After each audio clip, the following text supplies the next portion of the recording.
Hello, my fellow weirdlings. It's Margot, and today I'm back with even more real life Halloween horror stories. If you're ready to get spooked and spine tingled, keep watching. Though I won't be going into explicit detail, the following true crime stories cover sensitive topics that may be triggering to some. On the morning of November 1st, 1963, Ada Ridley arrived for a visit at her 70-year-old cousin Katherine Armstrong's house in Sandyford, Newcastle, and was surprised to find that the curtains remained drawn. There was no answer to her repeated knocks at the door. This was very uncharacteristic of Katherine. Alarmed, she called the police. A police sergeant entered the house and found Katherine's lifeless body, clothed in a dress and slippers. The elderly lady had been stabbed around the face and head 28 times. She had a nylon stocking tied around her neck. Wounds on her hands suggested she'd put up a fight. All leave for Newcastle's 60-member crime squad was immediately canceled, and those already on leave were recalled. Within hours of the discovery of the crime scene, officers requested help from detectives at London's Scotland Yard, who arrived that evening. Katherine had retired from her job as headmistress at the city's Denton Road Junior School 6 years earlier, had been a regular churchgoer, and had sung with the choir at the Central Methodist Church for 40 years. She was last seen alive by two children, who saw her looking out of her window at around 6:30 p.m. the previous night, during Halloween. She'd been scheduled to attend a choir meeting an hour later, but didn't get there. Detectives initially focused on trying to account for the missing final 16 hours of Katherine's life. There was no sign of forced entry, making it possible Katherine knew her killer. With no murder weapon left at the scene, officers searched drains, pipes, and litter bins in the area. Ada Ridley believed her cousin had been killed by teenagers who had entered her home as a prank before being interrupted by Katherine. She'd previously begged Katherine to leave her large home and move closer to her family, but Katherine was very independent and said she wasn't at all afraid of living alone. By November 4th, extra officers were drafted to work on the investigation, and detectives vowed to search the entire city to find the murder weapon. They set up a base at St. Barnabas Church Hall in Sandyford, thinking it would be a long investigation and it was better to stay near the scene of the crime. A month after the murder, a team of 50 detectives were still spending 18 hours a day working on the case. In the biggest house-to-house inquiry ever seen in Newcastle, detectives interviewed about 16,000 local people by January 1964, including a man who'd been the prime suspect in the unsolved murder of 71-year-old Amy Barrett, who was found battered to death in Newcastle a year earlier. The man was later ruled out as a suspect. Police had to admit they'd hit a dead end. To this day, the murder of Katherine Armstrong, one of the UK's most baffling and shocking crimes of the 1960s, remains unsolved. On Halloween night 1973, in Fond du Lac, Wisconsin, 9-year-old Lisa French, dressed up as the littlest hobo, went trick-or-treating for the last time. She only made it as far as her next-door neighbor, Gerald Turner's house, where Turner pulled Lisa into his home and shut the door behind her. He then sexually assaulted and killed her, stuffing her tiny body into a garbage bag and dumping her in a rural ditch in the nearby town of Taichita. After a community-wide search, her body was found by a farmer 4 days later. 9 months after Lisa's body was found, Gerald Turner confessed to the crime. Dubbed the Halloween Killer, Turner was eventually convicted of abnormal sexual perversion, taking indecent liberties with a child under the age of 16, and second-degree murder. He was originally sentenced to 38 years and 6 months behind bars. He's since been set free twice, once on a release date technicality and another time for good behavior in prison. He was returned to prison in 2003 for 15 more years after hundreds of pornographic images were found on a computer in the bedroom of his halfway house. Turner was scheduled to be released again in 2018, but the state continues to refuse to release him back into society. The Wisconsin Department of Justice argued that he is a sexually violent person and should remain in a secure mental health facility. In May 2021, a judge denied a motion from now 72-year-old Turner's defense to dismiss a case to decide if he will be released into society or committed to a mental health facility. Under Wisconsin's Chapter 980 law, there is a civil commitment process that allows for prisoners to be held past their mandated release date. Lisa French's family wants to ensure Turner can never harm another child. He should not be released, Lisa's mom, Marianne Gehrig, said. When Lisa can come back and have her freedom, so can he. Fond du Lac locals say Halloween has never been the same since little Lisa's death. The city now schedules trick-or-treating during daylight hours from 3:30 to 5:30 p.m. the Sunday before Halloween, and parents no longer let their kids go alone. On Halloween 2008, 12-year-old TJ Darasaw donned his costume, which consisted of a ghost face mask and a few spooky accessories, joined the other members of his family in their minivan, and headed to the downtown area of Sumter, South Carolina, where the town was hosting a block party that included games for the kids, entertainment for the parents, and plenty of candy for everyone. After a good time was had by all, TJ's family decided to end the night by doing a little traditional trick-or-treating and headed 3 miles across town toward the quiet neighborhood of Wise Drive. Nothing seemed amiss as they pulled up to a small ranch-style home with a couple vehicles parked in the yard. The porch light was on, usually a signal that trick-or-treaters are welcome. TJ, his younger brother, and his stepdad excitedly exited their minivan. Candy bucket in hand, TJ walked up the 3 steps to the front porch of the house and approached the door. The residents of the house were 22-year-old Quentin Patrick, his 19-year-old girlfriend Erica P., and their 2 small children, who'd settled in for the night with no intention of celebrating Halloween. Patrick had an extensive criminal history, including drug possession and trafficking. When Patrick and P heard TJ's knock at their door, P looked out the window. Seeing a ghost face mask, she says she screamed out in fear. Patrick jumped up, grabbed an AK-47 assault rifle he had leaned against the counter, and aimed it straight at the mask through the window. Pulling the trigger on the fully automatic rifle one time, Patrick unloaded 29 rounds, firing more than a dozen bullets into young TJ in a matter of seconds, the first of which struck him in the head. TJ's younger brother and stepfather were also struck in the gunfire, though TJ took the bulk of the bullets. TJ's lifeless body fell off the porch, landing on the ground in a pool of blood. TJ's stepfather, Freddie Grinnell Jr., said that when the shooting stopped, Patrick opened the door and stood there for a moment, saying, "Oh no." Patrick and P grabbed their children and fled the scene. Within minutes, law enforcement arrived. Detectives were caught by surprise when Patrick returned to the scene, stating that he didn't mean to shoot a child. "I thought I was being robbed," he claimed, as he was quickly arrested. P was soon found at a neighbor's house and was taken in for questioning. TJ's brother and stepfather were transported to a hospital where they were treated for their wounds. During the interrogation, Patrick told police he'd been robbed before and thought he was being robbed again. He claimed he thought he was looking at a grown man in a mask through his window and didn't understand why a 12-year-old would still be out trick-or-treating. Patrick was charged with murder, 2 counts of assault and battery with intent to kill, and multiple drug and gun charges. P was charged with obstruction of justice for trying to help cover up the crime and leaving the scene with the evidence. In 2013, Patrick pled guilty and was sentenced to 30 years in prison.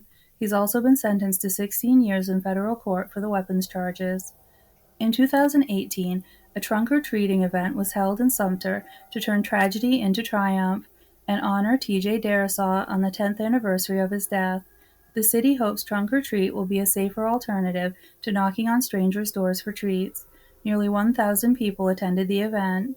TJ's mother, Daphne Grinnell, says TJ liked to bake cakes and constantly asked what he could do to help around the house. He was on his middle school drill team and loved math and board games. Freddie Grinnell Jr. said TJ was always up for a challenge. "I was looking forward to his graduation, to high school, to college. I was looking forward to all of it because I knew he would make it." He says he doesn't want an apology. He wants Patrick to suffer for a lifetime behind bars. An apology doesn't bring his child back.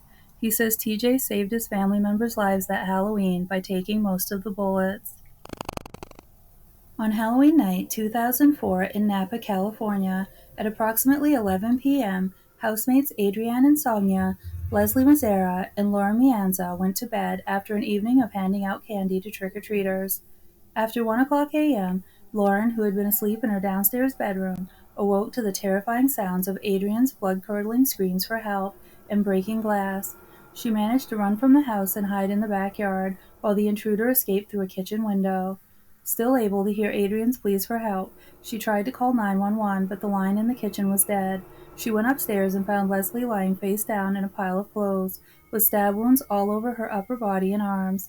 The entire bedroom floor was covered in blood. Adrienne was still alive, crouched behind her bed, but no longer able to speak, as she was quickly bleeding to death from multiple stab wounds. Lauren went back downstairs, her feet slipping on the blood, and called 911 from her cell phone. She spoke to the 911 operator until that line also went dead. Realizing the intruder could still be nearby, she ran to her car and called 911 again while driving away. Police found Adrian and Leslie both savagely stabbed to death in the upstairs bedroom. They collected 266 pieces of evidence, from microscopic fibers to cigarette butts. They conducted 1,300 interviews and collected 200 DNA samples. The investigation stretched across 8 states. They'd found what they thought to be a drop of the killer's blood outside the broken kitchen window, which proved to contain the DNA of a white male of North European descent. None of the 200 DNA samples they'd collected were a match. The police seemed to have hit a dead end.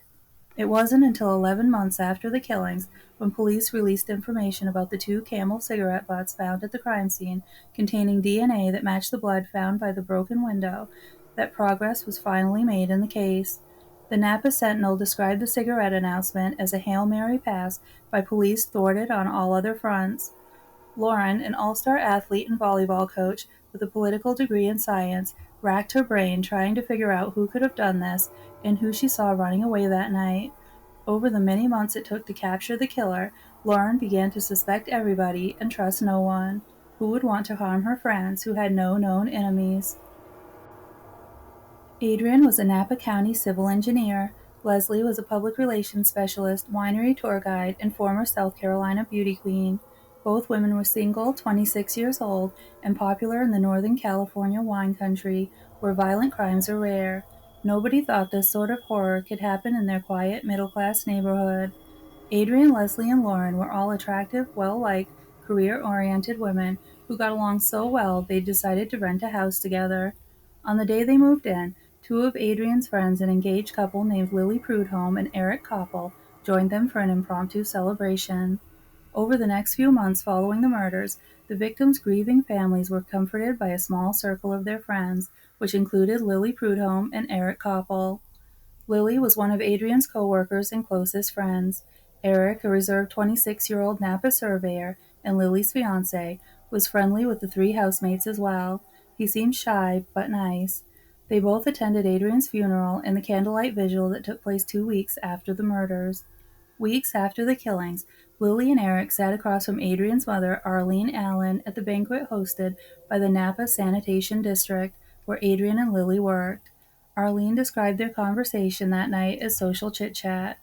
3 months after the murders, the couple even had Arlene read scripture from the Song of Solomon at their wedding ceremony in Napa. Adrian's favorite song, She Will Be Loved, was played in her honor. So 7 months later, when Eric Matthew Koppel was arrested for the brutal double murder of Arlene's daughter Adrian and her roommate Leslie, Arlene was completely blindsided. Arlene described Koppel as a friendly acquaintance, polite but kind of remote, saying she never felt any kind of negative, dangerous, or sinister vibe from him at all. Arlene had become very close with Koppel's wife Lily, as Adrian had been. She remembered reading the biblical passage at the Koppel-Prudhomme wedding in February, and how she thought at the time that it was appropriate for her feeling of loss for her daughter. Lily Prudhomme, she said, chose the passage, "Love is stronger than death, and passion fierce as the grave." She doesn't believe Lily knew anything about Koppel's guilt until the police informed her. In the end, it was Koppel's penchant for the Turkish Gold brand of Camel cigarettes found at the murder scene, which had only been on the market for just 4 months at that time, that finally led police in his direction. A month before Koppel's arrest, police told Lauren that the killer was probably a smoker. She then remembered that Eric Koppel was a smoker. She remembered Koppel as a very shy, very quiet guy, not very social at all. Police tried to reach Koppel for about a month, his family confirming that Camel Turkish Gold was indeed his preferred brand of cigarettes. After consulting with his family, Koppel, accompanied by an unidentified family member, finally turned himself in to authorities and confessed to the crime. Koppel had not been among those asked to provide DNA samples until his arrest. He hadn't even been considered a suspect before the cigarette link was made. On that tragic Halloween night, Koppel had driven to the victim's house after midnight and stood outside smoking cigarettes before entering the house through a downstairs kitchen window. Koppel told detectives he climbed the stairs and stabbed the 2 women to death, first Leslie, then Adrian. However, during the interview, Koppel told police several times that he couldn't remember exactly what happened. Investigators never found the murder weapon. They said Koppel told them he tossed the knife that night, but he couldn't remember where. He also said he burned the clothes he was wearing. In exchange for a guilty plea to 2 counts of first-degree murder and special allegations of lying in wait, the use of a knife, and committing a crime with multiple victims, Koppel escaped the death penalty and is now serving a full life sentence without the possibility of parole. In court, Koppel seemed very regretful of his actions. He described himself as a broken man and said, "I cannot fathom an explanation for my sinful deeds, the terrible agony inflicted upon a great number of people. My relationship with Lily was in jeopardy and crashing. It was all like it fertilized the seed of anger in my heart. There was rage inside me. If I had only listened to those who pleaded with me to get the help I needed." He waived his rights to seek an appeal and agreed he could never profit financially from the deaths of Adrian and Sonia and Leslie Mazzara. He may not discuss the facts of the case with the media or anyone dealing with writing a book. Should Koppel violate this condition of the plea, any money made for profit would go to Calvary Home for Children in South Carolina and If Given a Chance Foundation in Napa, the nonprofit organizations chosen by the families of the victims. Koppel has never really given a motive for the killings, though sources have claimed that Koppel wrote a suicide note that indicated he was jealous of Adrian's close friendship with Lily, who had temporarily broken off their engagement. It's said that with the wedding called off, Adrian and Lily had been planning a trip to Australia together. He'd argued with Lily about their broken engagement at a party they'd both attended, separately, on the night of the murders. Leslie Mazzara's mother, Reverend Kathy Harrington, and her 2 sons built a cottage in Leslie's memory at the Calvary Home for Children in Anderson, South Carolina. Adrian's mother, Arlene Allen, has remained close to Lily Prudhomme. Lily Prudhomme holds a Master of Science degree and lists her job as administrative assistant for Napa County. Lauren Mianza, the only survivor of the Halloween killings, relocated to Los Angeles, saying she felt safer in a larger city where violence was the norm. That's all I have for you today. I hope you've enjoyed these stories and will come back for more. Like, subscribe, leave a comment, and bring your friends, family, COVID pod, cult members, invisible friends, or enemies. And if you have an interesting story to share, I'll leave my contact info in the description box. Thanks so much for watching.